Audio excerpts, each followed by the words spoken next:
Hello there, you're now watching the World News at 5.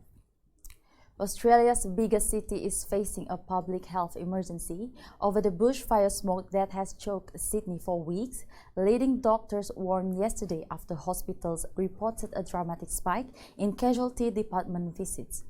More than 20 medical groups, including the Royal Australasian College of Physicians, which represents 25,000 doctors and trainees, released a joint statement yesterday calling on Australia's government to address the toxic air pollution.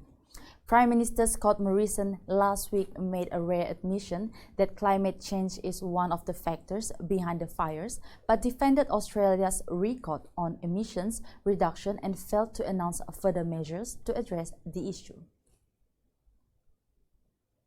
Boeing Corporation said on Monday that it will temporarily stop producing its grounded 737 MAX jet starting in January as it struggles to get approval from regulators to put the plane back in the air.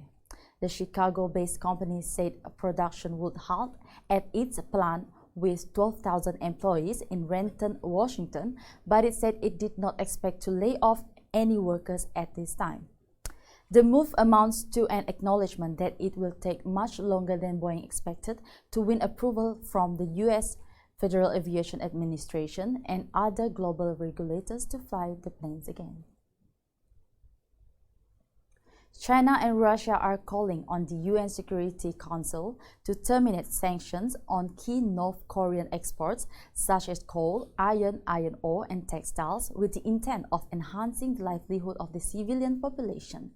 A draft resolution circulated to Council members on Monday by the two allies of North Korean leader Kim Jong-un would also leave a ban on North Koreans working overseas and terminate a decision to repatriate all those earning income abroad by December 22.